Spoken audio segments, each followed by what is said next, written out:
from the crushing. I'll hold on through the pain.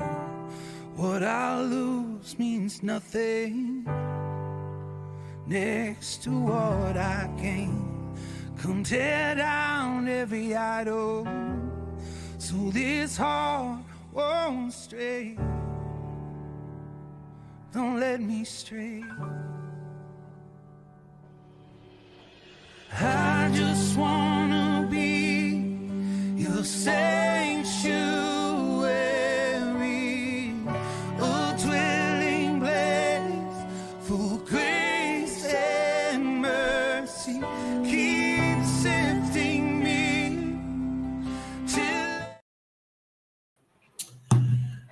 Shalom, shalom, everybody. Welcome to the Threshing Floor. And I got to see if I can get some more light there. Man, oh man. Let's see. I'll give us a bit more light anyway. Well, thank you everybody for joining us. It is good to be with you once again. I apologize for being a little on the late side here. We just got back from an amazing day of ministering. We were at a couple of churches today, and the receptivity to the message was wonderful.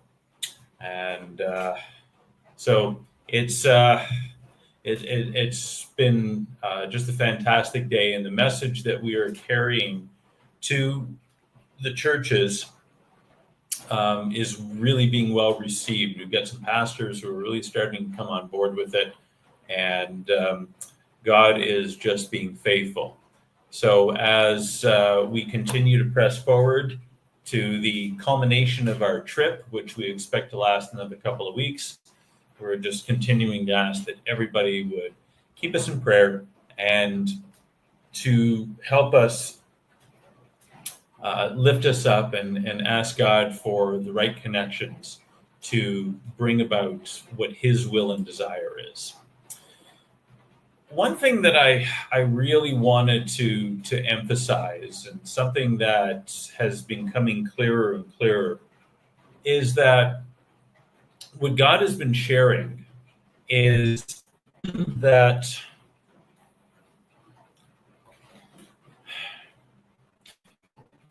the reason why we have the culture we do in society is because of the culture that we have in the church. Society really reflects what is happening in the church. And the reason for that is that because we are God's representatives, and so therefore what we do is we set the tone. We are really the thermometer for the culture in society. And I don't think a lot of people really understand the gravity of that. In 1 Peter 4:17, it says that judgment must begin with the household of God. The reason why God needs to judge his house first is, number one, if there's sin in his house, he certainly can't judge the world and not deal with his own children. Number one, we ought to know better. And number two, we are his representatives. And so if there's sin in the camp, there's no way that God can judge the world and say, yeah, but I'm not going to deal with it with my kids. Unlike, what happens in the world. There's no two separate set of rules. As we say, it's rules for thee and not for me. And that's really our two-tier justice system, that for the power brokers in society and the ruling elite, they don't have the law applied to us, but we certainly do. God doesn't work that way. God has a level playing field for everybody. We all get judged by the same thing. Now, as to the expectation of our ability to keep those things and to abide by those things, Yeshua tells us that to whom much is given, much is required. So the more you know, the more understanding you have, the more spiritual maturity you have, the tighter the leash, or the shorter the leash rather, the greater the expectation of our obedience. I've maintained many times that I find myself being held accountable for things that other people, even in ministry, seem to be getting away with. And God keeps reminding me that his expectation of me is higher because I know better. And that doesn't always seem fair, but it does reflect the nature of God. So God can't be a hypocrite. He can't say that I'm going to judge the world, but I'm not going to judge the church. But of greater importance is the fact that the church sets the tone. And so what we've been finding out here since I arrived is that the reason why there is so much corruption in society is because there's so much corruption in the church. And I shared this with the church this morning, and I had a lot of people nodding their heads. So they're recognizing that what I'm saying is true. There's a lot of pastors who worship Mammon instead of Yeshua. There's a lot of pastors in this country who have a love for money. And one of the reasons is because they have an orphan spirit and they think they have to grab everything that they can get without trusting God for their provision. And God takes a very dim view of that. And so when you see certain things going on in society, you have to understand that that is a reflection of what's going on in the church. Because the church sets the tone. We are the ones with spiritual authority wherever we are.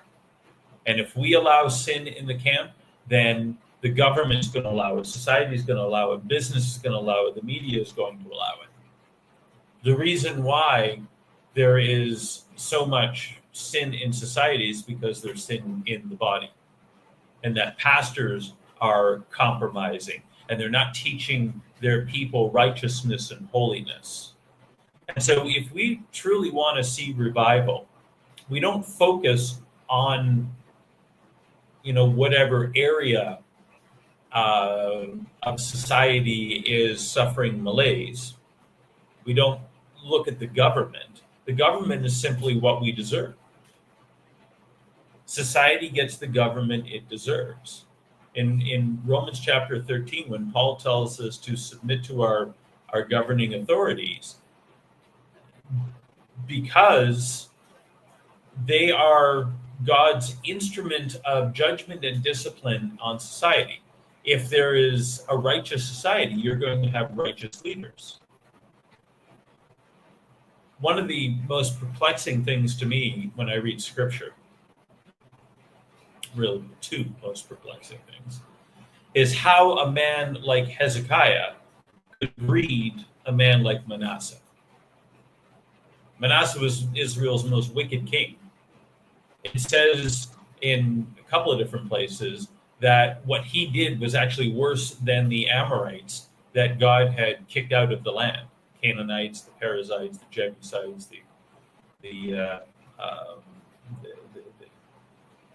all the different ites, Girgashites. They were worse. He was worse. He brought more sin in Jerusalem, and God said that even if by that time he was so upset, he says, even if Daniel and Samuel and Job, he does this in two different places with two different sets of characters, but if the most righteous men in Israel's history were here, they wouldn't be able to stave off the judgment. So what really perplexes me is how Hezekiah could bear Manasseh, and Josiah, Hezekiah's grandson, could bear all of his kids. None of them turned out good. Josiah went rampaging around Israel, destroying all the altars, destroying the idols, tearing down the altars. He laid waste to idolatry, and yet the hearts of the people weren't turned. How is that possible? I just it absolutely amazes me. I can understand one of your kids being off, but in Josiah's case, it was like there were three of them. All three of his sons that became king, none of them did well. And neither did the grandsons. After Josiah, that was it. It was all finished. So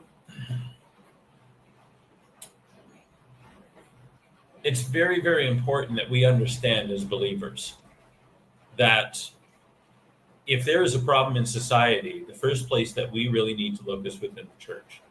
And this is something that's becoming more and more prevalent to me as we go along. In Joshua chapter 6, they lay waste to Jericho. And Joshua issues a curse on Jericho. I'll pull it up here. So he says, Joshua, this is verse 26. Joshua made them take an oath at the time, saying, "Cursed before the Lord is the man who rises up and builds this city, Jericho. With the loss of his firstborn, he shall lay its foundation. With the loss of his youngest son, he shall set up its gates." And so the Lord was with Joshua, and his fame was in all the land. So Jericho lay desolate for about 800 years. And then we go to 1 Kings chapter 16.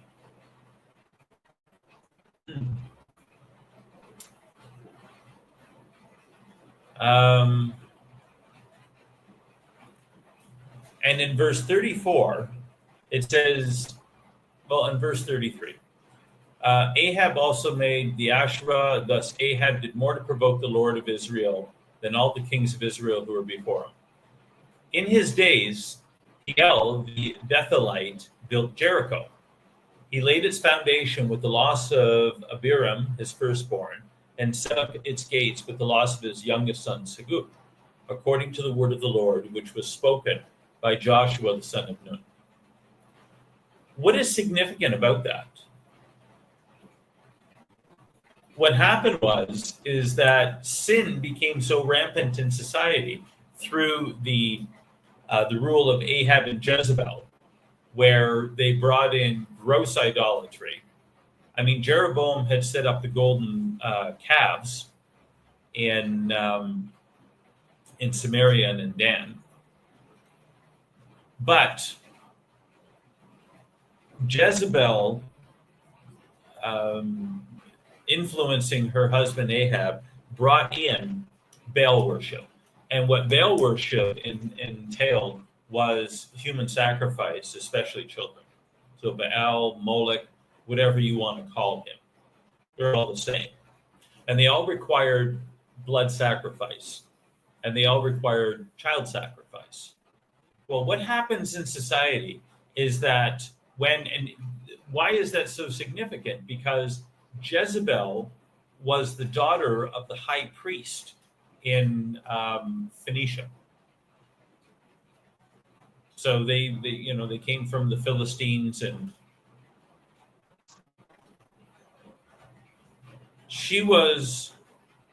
what she did is she fused together the palace and the temple.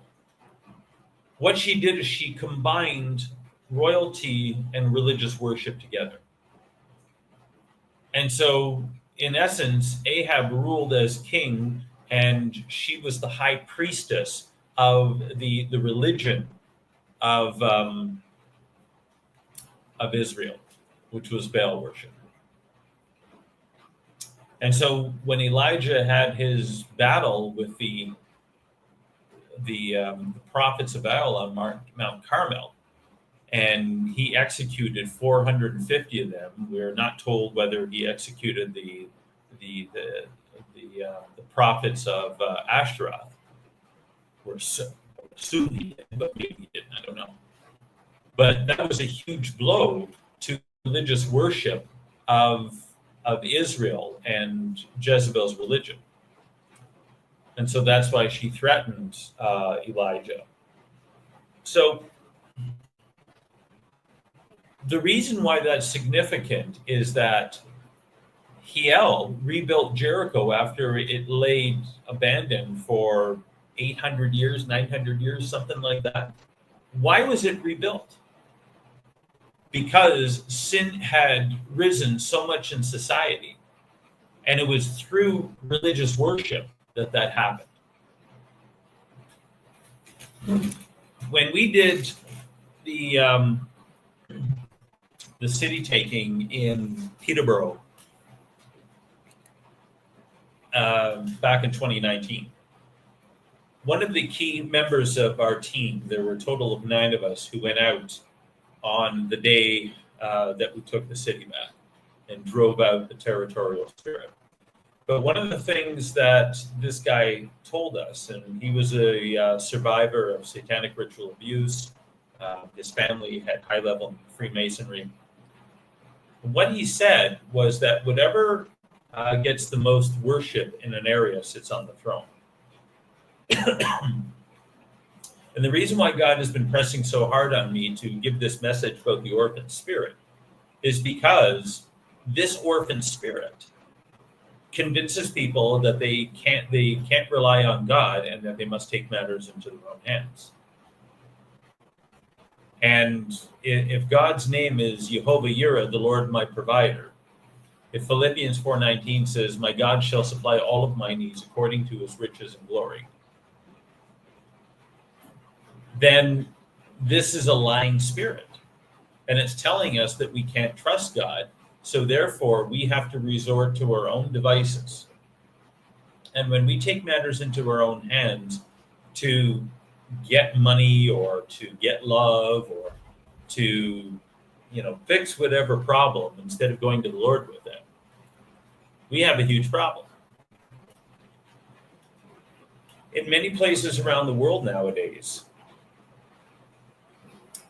we have child sacrifice and pedophilia as part of worship. There was just an arrest yesterday, and that a major member of Netanyahu's cybersecurity team, one of his top guys, was arrested for on a child solicitation sting. And apparently, I don't know if this is true or not, but that particular department works right in Netanyahu's office. So it's even in Israel that there's a problem with sex trafficking and pedophilia and things like that.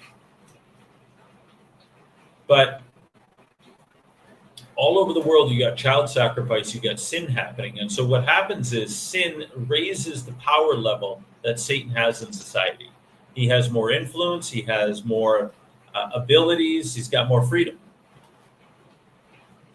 When there is revival that breaks out in society and sin decreases, Satan's power decreases. And bars end up shutting down, and strip clubs and drug dealers end up disappearing, going to other places and stuff like that. I was just having a conversation with one of our friends here, and he was the one who introduced us to the pastor whose church that I spoke at this morning. And he was telling us that after Idi Amin, who was deposed in 1979, in about 1986, there was a guy who rose up, and his name is Joseph Kony. And Joseph Kony founded what is called the Lord's Army. And it was a terrorist group.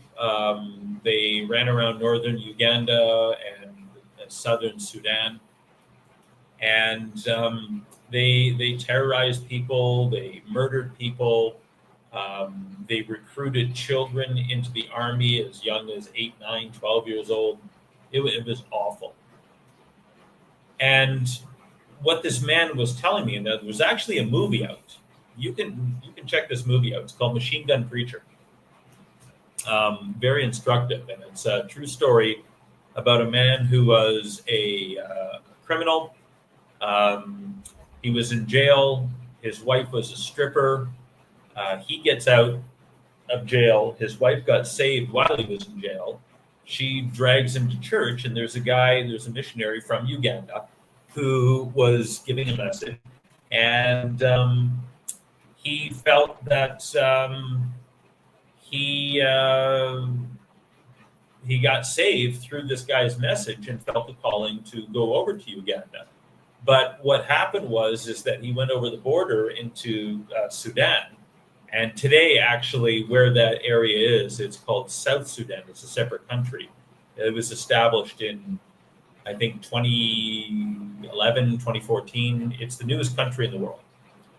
So you have Sudan, and then you have South Sudan. South Sudan is predominantly a Christian country. Sudan is still Muslim. And there is the worst famine and civil war in the world that's going on there right now. Now, you're not hearing anything about it. All the focus is on Gaza because it's about demonization of Israel. But there is an actual famine in Sudan.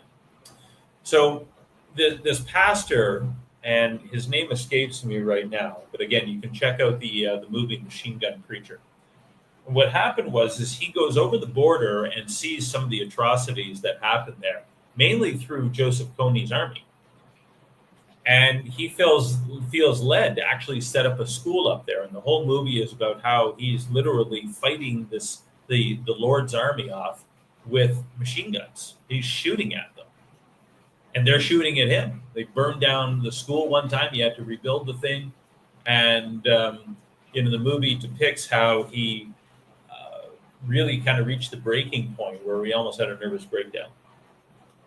But what this man was telling me here, this friend of ours, is that the Ugandan army would go and they would, bomb this guy, drive him, whatever, and he'd be back the next day. And what the pastors realized is that this is a spiritual battle. This guy does a lot of witchcraft. There's a lot of blood sacrifice and everything else. And so he is unstoppable. So these pastors got together. This is what he's telling me. And they went to the president, Museveni, who's still in power today. Museveni actually came to power around 1986. And right around the time that Joseph Kony rose to prominence. And they said that your problem is spiritual, and so we're asking you for permission to go and pray over that area where Kony was operating from.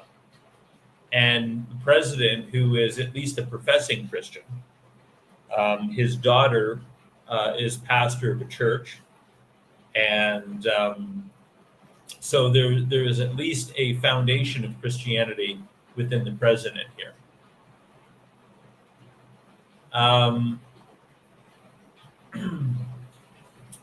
So the pastors went, they did some warfare praying, and Joseph Kony disappeared. He went off to Congo, he went somewhere. Nobody's really sure, and nobody is sure if he's alive today or what happened to him. He just kind of vanished.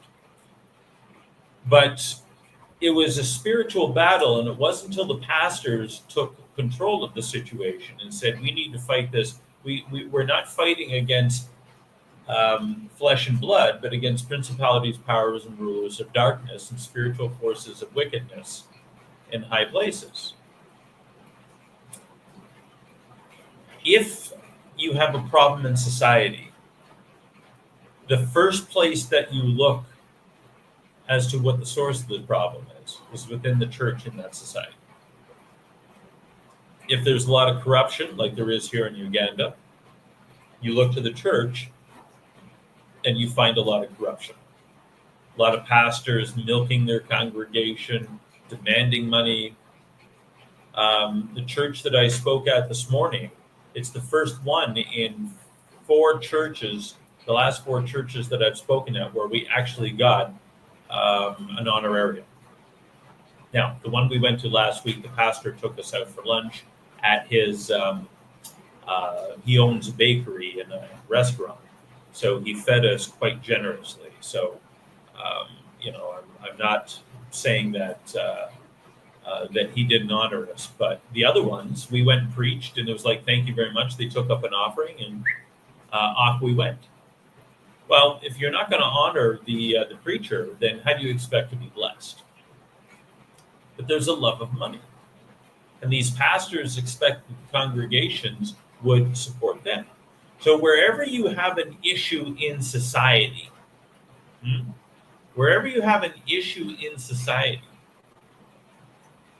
the first place you look at is the church.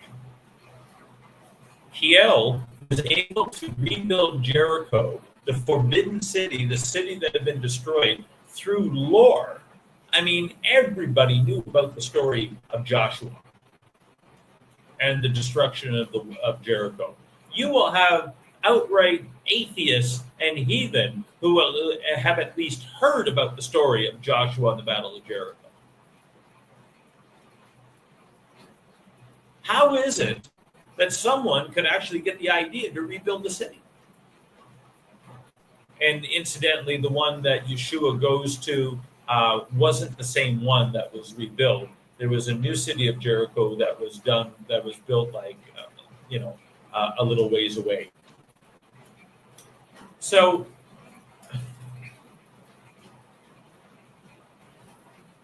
the church is a reflection of society. And when God says that judgment begins in his house, he's not kidding.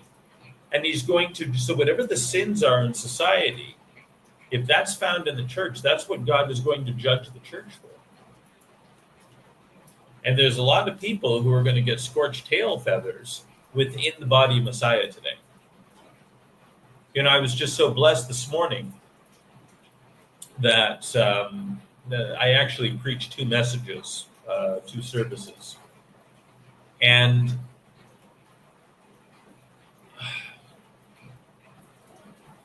the reception of the message of needing reform in the church was over the top. It was fantastic.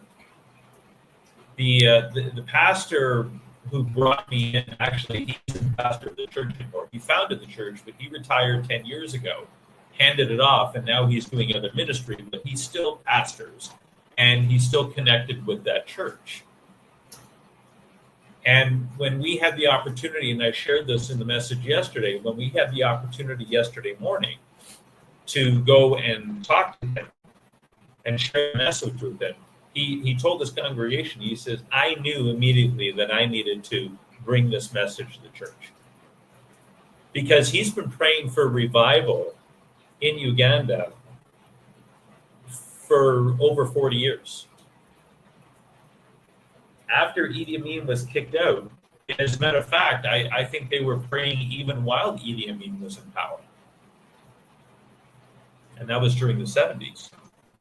So, it could be upwards of 50 years that they had been part of intercession groups.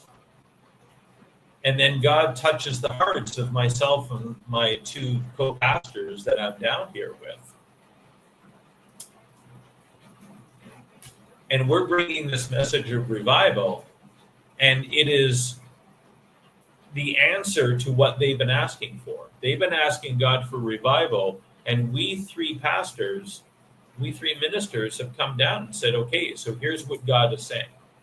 So God is actually answering their prayer, and I think the ground is right. The spiritual ground is very fertile for revival, which is why God brought us down here. And as I spoke about a couple of weeks ago, this is how God takes a nation. This is how God takes a country back. That he lays it upon the hearts of certain people to be interceding. And what happens with intercessory prayer is you break down the power of the enemy.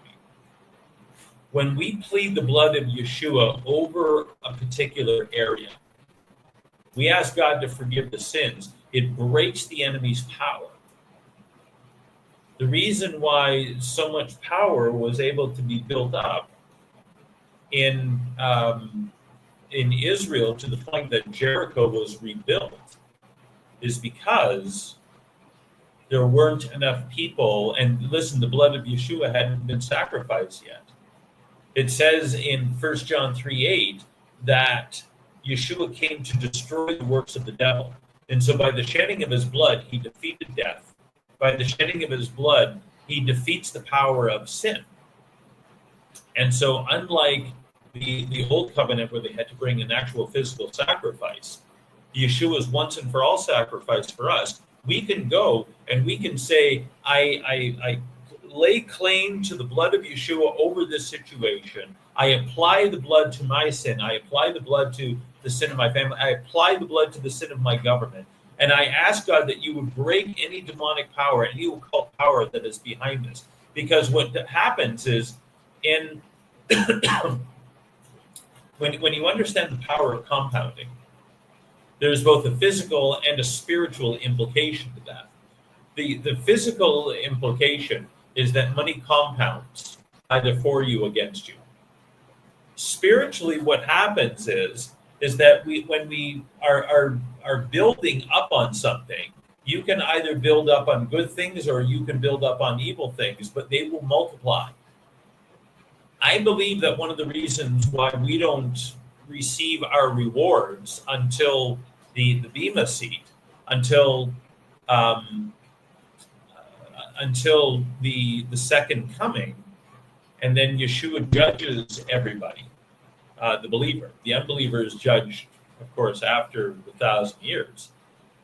But when Yeshua comes back and sets up his Messianic kingdom, we as believers, whether we were raptured or whether we died a physical death and are resurrected, but when we come back in our resurrected bodies, we're going to be judged for what we did for the point of receiving our rewards. And one of the reasons why I think that God doesn't give us our reward as soon as we die and go to be with him is because there is compounding that is going on. Paul is still gaining interest on his investment into the kingdom with the congregations he planted. Because basically, any of the Gentile congregations can be attributed to Paul's work.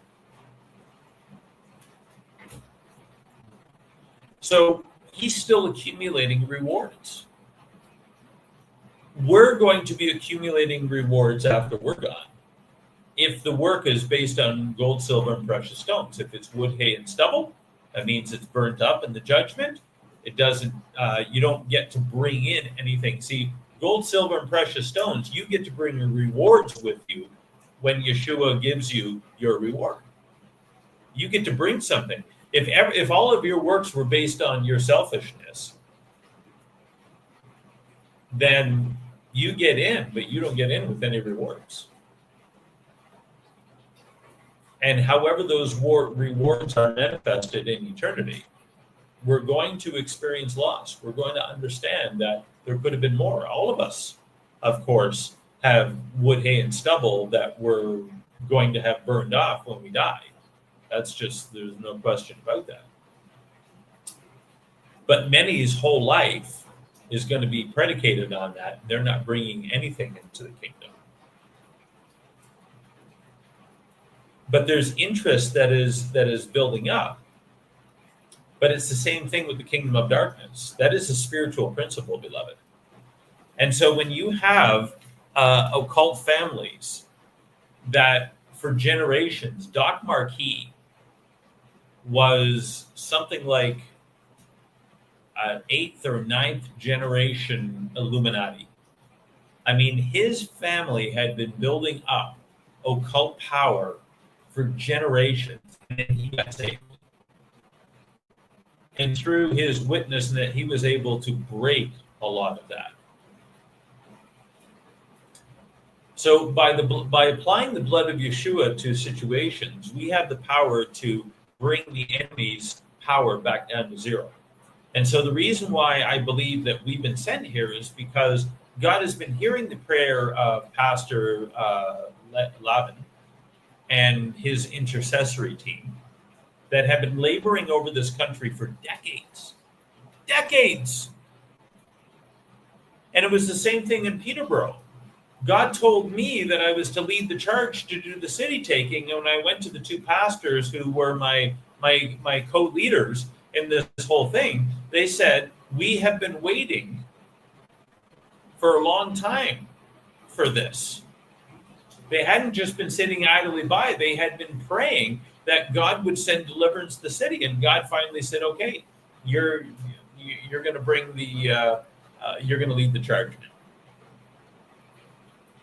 And as we're leading the charge to bring the message of revival, it is an answer to prayer. And that's why he was so excited with what we brought, because it's like, we've been praying for a revival. Now we have the key, because what God gave us is the formula. Cast out the orphan spirit, ask in the spirit of adoption, ask God to adopt you. Now begin the process of living in obedience to God as the Father. That's the formula here, and that is going to bring up massive revival if enough people. And I said, I'm only the messenger. I bear no responsibility for what the response is. And I said, I have brought this message to several churches already. As to what they do with it, I don't know. But God, First Chronicles 16:9, Asa is told, for the eyes of the Lord move to and fro throughout the earth, seeking those whose hearts are devoted to him, who he can act strong on behalf. God's eyes are constantly looking to and fro throughout the earth to find out who he can act strong on behalf of.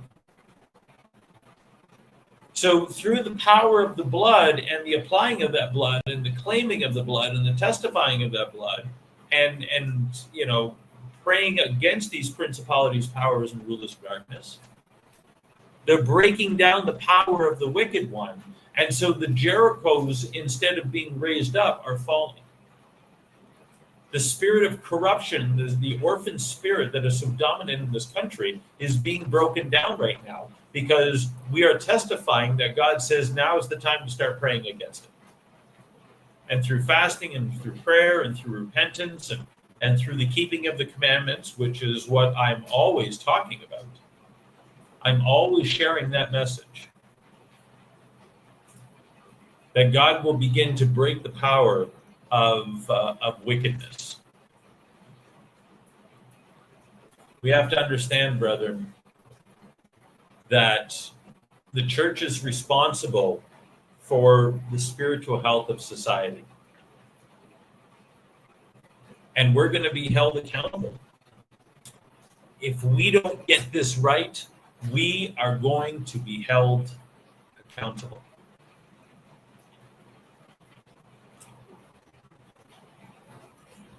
So it's time for us to do some introspection. It is time for us to be looking within. It's time for us to be looking within our own lives. It's time for us to be looking within our own congregations. I know there's a lot of you on the Lamb Network that don't have a home congregation, but there are some who do. And we are pushing forward. We have to bear responsibility that we are responsible for what happens in society. And the reason why, for instance, Canada is such a mess, and why we've got this culture of death, why we've got such an evil and incompetent government, I'm just astounded by the incredibly stupid decisions our government continues to make and policies that it continues to put forth, and has been doing so for the past 10 years, whether it was under Trudeau or under Carney. But the reason is because the church in Canada is so apathetic. I am dismayed at the attitude, still to this day, even after COVID, even after 5 years of the worst psyop in the history of mankind, that we're still not, we still haven't changed. pastors still aren't getting it. They're not rising up and saying, we're not going to take it anymore. And we're going to stand for righteousness, and we're going to repent. But here it's happening. Here, there are pastors who've been crying out to God, and God is saying, I'll answer to anybody who cries out after me. David says in Psalm 42 that as the deer pants for the water, so my soul longs after you. And we hunger and thirst for righteousness.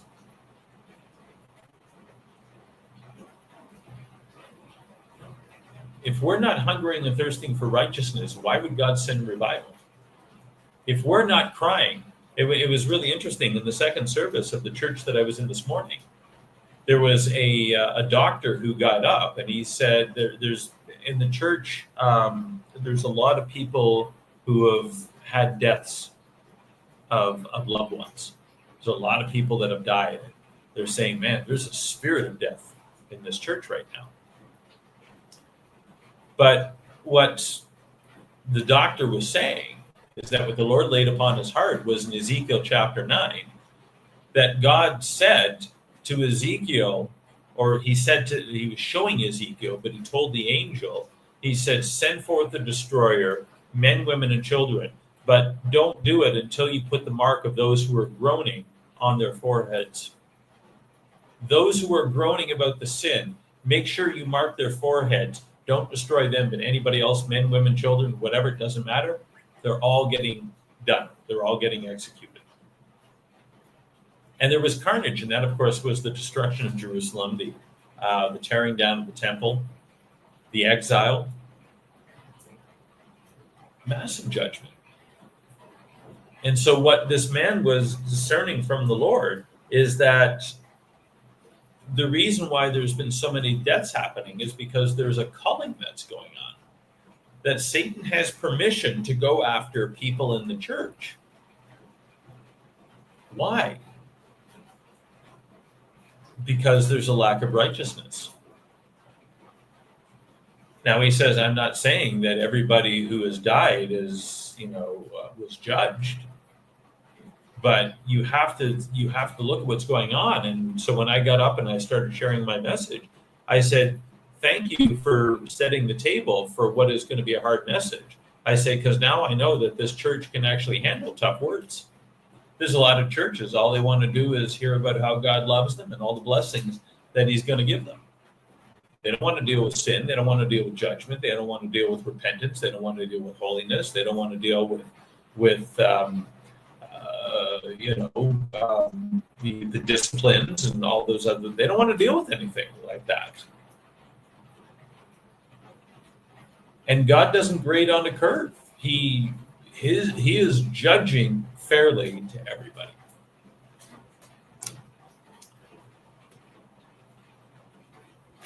We want to know why there's a problem in society.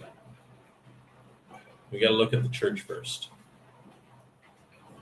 Church isn't only responsible, but what we allow will manifest and multiply in society. The reason why we've had unfettered abortion in Canada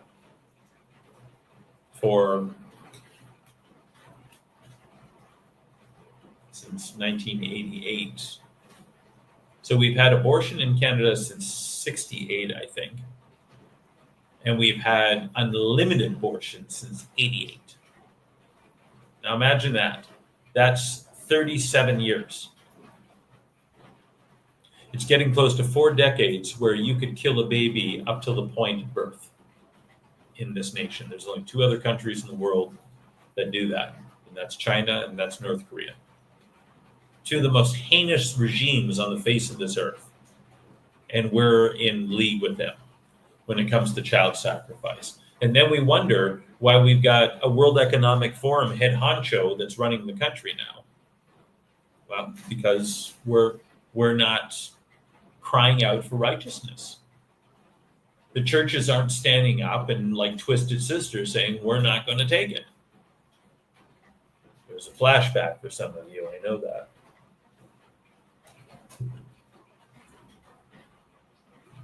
Judgment will begin with the household of God, and judgment has already begun in the household of God. COVID was the first warning shot, really. but much worse is coming. Because I'm sad to say that most churches didn't learn their lesson through COVID. It's like, okay, we got through it. Now we can go back to normal. No, normal is what God didn't want you to do in the first place. Normal was why God sent judgment to begin with.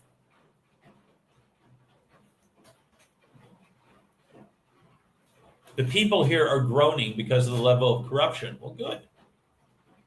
When people start groaning, God sends his angels out to mark their foreheads. Because when the judgment comes, you got to make sure you're protected. But you want to make sure you're on the right side of that. If you're on the wrong side of that judgment, you're done. You're gone. So that's really what was on my heart to share. So we're going to wrap it up a bit early today, this morning where you are. And we want to give God thanks for the messages that he's been giving, that there's so much instruction that God is revealing, not just for what we're doing here in Uganda, but for right across the world and wherever we are.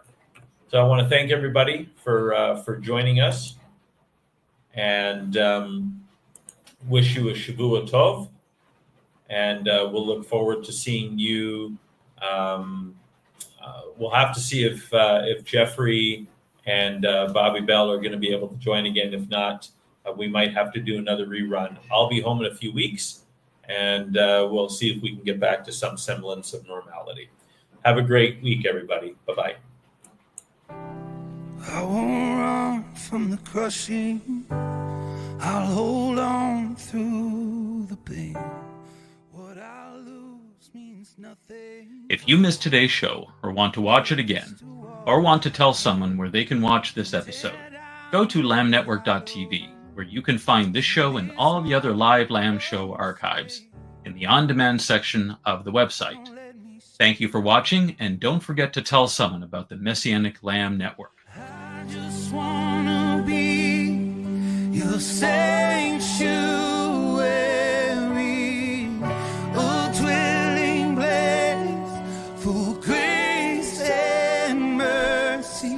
Keep sifting me till everything is on the threshing floor.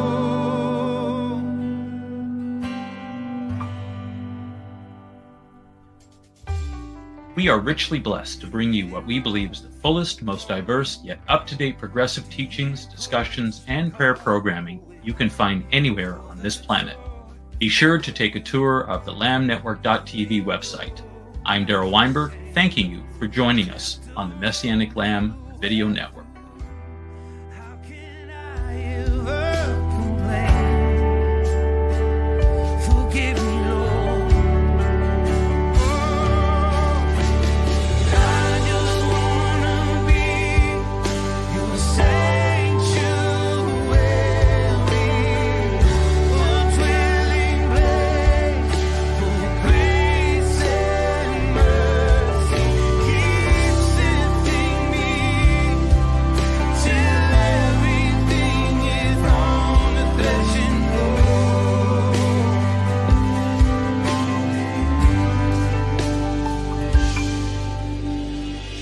Let it fall on the threshing floor. Everything that's between you and me, Lord.